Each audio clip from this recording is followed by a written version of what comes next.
बिस्मिल्लाहिर्रहमानिर्रहीम। ब्रिगेडियर मोहम्मद मुसद्दिक अब्बासी, सबका adviser to prime minister on accountability and interior, और मेरा अल्हम्दुलिल्लाह 13 साल नैब का भी तजर्बा है। आज हम जिस केस को डिस्कस करेंगे वो है 190 मिलियन NCA स्कैम, जिसको इमरान खान साहब का केस है, जिसको अल कादर यूनिवर्सिटी केस से अभी नया नाम नैब ने दिया है। इसमें चंद एक सवालात हैं बेसिकली जिनका मैं जवाब देने की कोशिश करूँगा। पहला सवाल ये है कि आया ये फ़ैसला जो कैबिनेट ने किया ये गलत था या सही था। दूसरा ये कि ये रकम की तरसील जो है ये किस अकाउंट में गई। तीसरा ये कि इसका फ़ायदा इमरान खान साहब ने उठाया या नहीं उठाया। और चौथा सवाल ये है कि आया इसमें नाजायज़ फ़ायदा करप्शन का भी वो कहा जा रहा है। नैब कहती है कि हमने करप्शन का केस नहीं बना रहे बल्कि हुकूमती इख्तियारात का नाजायज़ फ़ायदा का केस बना रहे हैं। इसके अलावा ये भी देखना है हमने आज के क्या ये रकम किसी और तरीके से वापस लाई जा सकती थी। और आखिरी सवाल ये है कि जो नैब ने केस बनाया वो उसकी कौन सी सेक्शन वायलेट हुई, और जो चेयरमैन को छोड़ा गया वो आया लीगल था या इलीगल था, जिस पे बहुत सवाल उठ रहे हैं कि लोअर कोर्ट ने अगर कस्टडी दी है तो सुप्रीम कोर्ट उसको छोड़ कैसे सकती है। पहले सवाल की तरफ आता हूँ। ये देखिए कि NCA national crime agency UK की, उसको नैब समझ लें, उसके और दो अशख़ास अली रियाज मलिक और मिस मुबशरा, उनके दरमियान ये 190 मिलियन के पैसे की रकम की वापसी, जो अकाउंट्स की वापसी की आउट ऑफ कोर्ट सेटलमेंट होती है, अब इसको प्री बार्गेन समझ लें। इसकी शिक के अंदर पहली बात यह है कि ये फ़ैसला कॉन्फिडेंशियल रखना था, और दूसरा इसकी शिक के अंदर मौजूद था कि सेकंड पार्टी जो है बहरिया जो है उसकी मर्ज़ी से पैसे की तरसील होगी UK से टू पाकिस्तान।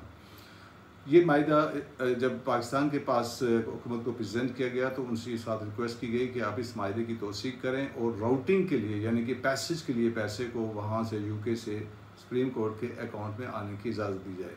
तो ये फ़ैसला कर लिया गया कि ठीक है, इसकी राउटिंग की जाए, और इस फैसले को जो है कॉन्फिडेंशियल रखा गया, और एक साथ नोट डाल दिया गया कि ये सील्ड रहेगा ये फ़ैसला। हाँ, कोर्ट ऑफ लॉ के सामने इस फैसले को अनसील किया जा सकता है। उसके अलावा ये स्टेट की सॉवरेन श्योरिटी है, वारंटी है, गारंटी है कि इसको अनसील या इसको जो है ओपन अप नहीं किया जा सकता। अभी ये पैसा इस फैसले के तहत आता है और सीधा सुप्रीम कोर्ट के अकाउंट में चला जाता है। सुप्रीम कोर्ट का अकाउंट जो है, याद रहे, ये गवर्नमेंट का अकाउंट होता है। इसके अंदर जितनी इनवर्ड ट्रांजैक्शंस होती हैं वो सवर की जाती हैं गवर्नमेंट की इनकम में, और गवर्नमेंट ऑफ सिंध ने इसको अपने बजट के अंदर, प्रोजेक्टेड बजट के अंदर बाकायदा रिफ्लेक्ट किया हुआ है। तो ये बात तो साबित हो गई कि गवर्नमेंट, और फिर नैब ने इसको अलग से अपनी रिकवरी के अंदर भी डाला हुआ है। तो आया तो ये गवर्नमेंट के अकाउंट के अंदर है, लेकिन जो 460 अरब का जुर्माना हुआ था बहरिया कराची सिटी का, ये उसकी मद में इसकी एडजस्टमेंट हुई है। तो एक सवाल उठता है कि नहीं, जुर्माने की मद में इसको नहीं आना चाहिए था, इसको मिनिस्ट्री ऑफ फाइनेंस पे आना चाहिए था। तो उसके लिए क्या तरीकाकार इख्तियार किया जाना चाहिए था। अभी देखते हैं, इसको कनेक्ट किया है नैब ने।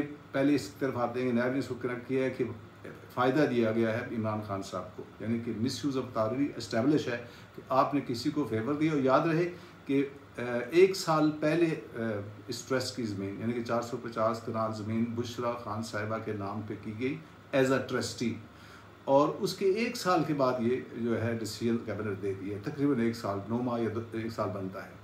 अभी ये याद रहे कि 450 कनाल ज़मीन बुशरा खान साहिबा के नाम पे एज अ ट्रस्टी आई है। अभी इस पॉइंट को नोट कीजिएगा, एज अ ट्रस्टी।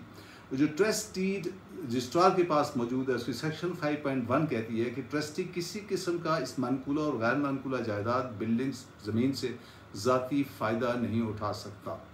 इसको ना लीज आउट कर सकता है, और ना ही इसकी सेक्शन 9.1 कहती है कि थर्ड पार्टी इंटरेस्ट भी क्रिएट नहीं किया जा सकता। अभी आते हैं board of trustees. Board of trustees के अंदर चेयरमैन इमरान खान साहब खुद इसके हेड हैं, और बाकी ट्रस्टीज़ इसके अंदर हैं। उसकी क्लास नंबर 20, जिसे हम कहते हैं डिसोल्यूशन क्लास या एक्सटेंशन क्लास, यानी जब ये ख़त्म हो जाएगा ये ट्रस्ट, तो इसका पैसा किधर जाएगा। ये क्लास ये कहती है कि विदिन 3 मंथ्स, 3 महीने के अंदर इसका पैसा ऐसे ही ट्रस्ट को मुंतकिल किया जाएगा जो इस तरह की एक्टिविटीज़ में इन्वॉल्व हो।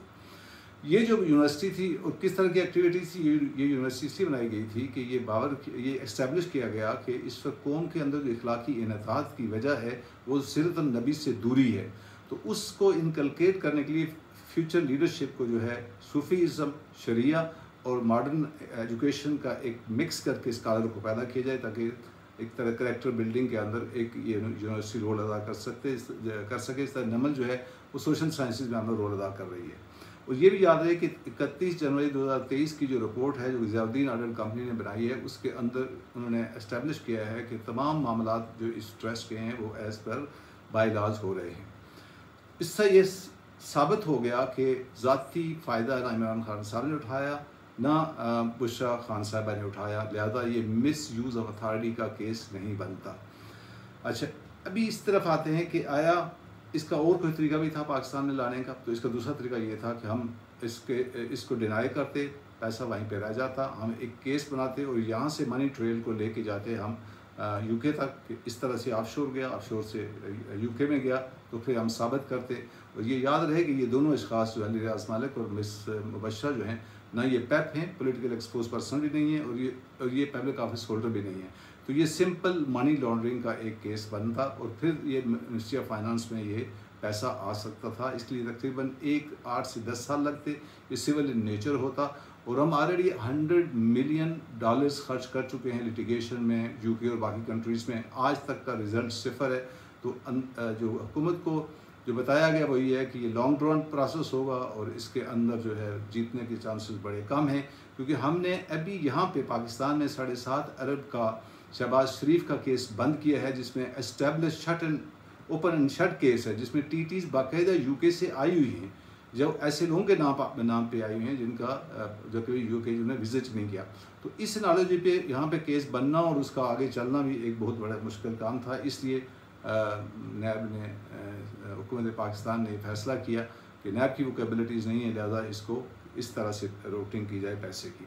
अभी आते हैं नैब के केस की तरफ। सेक्शन 4 जो है नैब की वो एक दरवाज़ा है पूरे इस नैब के लॉ के ऊपर। वो क्या कहती है? वो कहती है कैबिनेट के जितने फैसले हैं वो एग्जेम्प्टेड हैं, उनको एक तरह से एग्जेम्पशन है, आप नैब उसको कॉग्निजेंस नहीं ले सकती। दूसरी बात हुई, कहती है जब तक आप इंक्वायरी तो कर सकते हैं, लेकिन जब तक ये एस्टेब्लिश नहीं करेंगे कि किसी ने उससे ज़ाती फ़ायदा उठाया, आप इंक्वायरी को इन्वेस्टिगेशन में तब्दील नहीं कर सकते। लिहाजा नैब ने जो इस केस को इन्वेस्टिगेशन में कन्वर्ट किया, ये इलीगल है, ये मेलाफाइड इंटेंशन के साथ किया गया है, ये एक मेलाइन करने की कोशिश की गई है और ये एक गलत था। और दूसरा इसके साथ मैं कनेक्ट कर देता हूँ कि सेक्शन 24 जो है जिसके तहत अरेस्ट करना था चेयरमैन ने, उसको भी वायलेट किया गया। वो इस तरह से सेक्शन 24 की 4 शिकें हैं। पहली बात ये है कि अगर कोई शख्स आपसे कोऑपरेट ना कर रहा हो, आपने उसको 3 समन भेजे, वो नहीं आया, आप उसको अरेस्ट कर सकते हैं। अगर चांसेस है कि वो अपनी डिस्ट्रॉय कर देगा एविडेंस जो उसके पास है, तो फिर आप कर सकते हैं। तीसरा ये है कि मुल्क से बाहर भाग जाएगा, वो तो इमाम खान साहब ने भागना था नहीं, उसको अरेस्ट कर सकते हैं। या एक बार उसके वो जो है ना ऑफेंस करने के चांसेस हैं, यानी कि अगर वो चीट कर रहा है, 20 बंदों को चीट किया तो 20 को और कर लेगा, तो वो उसको कर सकते हैं। तो इमरान खान साहब की अरेस्ट भी इलीगल थी और ये केस भी इलीगल था। सुप्रीम कोर्ट का अकाउंट मैं पहले कह चुका हूँ, ये सरकारी अकाउंट है। और इसमें एक बात और याद रहेगी, $39 मिलियन जो इसमें आए थे 190 मिलियन में, वन हाइट पार्क के हैं, जो हसन नवाज ने तकरीबन डबल कीमत के ऊपर रियाज मालिक को वहाँ पे ये प्रॉपर्टी बेची थी। अभी देखिए दूसरा तरीका क्या था। दूसरा तरीका ये था कि आप जो मैंने बता दिया लिटिगेशन में जाएं और रिकवरी करें, और अगर हम हार जाते तो पैसे ने वहीं रह जाना था, जीत जाकर वापस आ जाता। आखिरी बात यह है कि ज़मीन भी मौजूद है, अकाउंट भी मौजूद है। अब अकाउंट को फ्रीज़ कर दें और ज़मीन को, ट्रस्ट को आप ख़त्म कर दें, हुकूमत के पास दोनों इख्तियारात इस्पादीदी मौजूद हैं, हुकूमत इसको कर सकती है। लेकिन ये बात याद रहे कि ये एक सावरन गारंटी हुकूमत दी जा चुकी है। ये भी देखना होगा कि आया आपने इस सावरन जो वारंटी दी गई थी, इसको हुकूमत ने ब्रीच किया है कि नहीं किया। इस इंक्वायरी को खोल कर ये हुकूमत बरतानिया ही इसको सवाल को उठा सकती है। ये है total case. Thank you very much. अस्सलाम वालेकुम।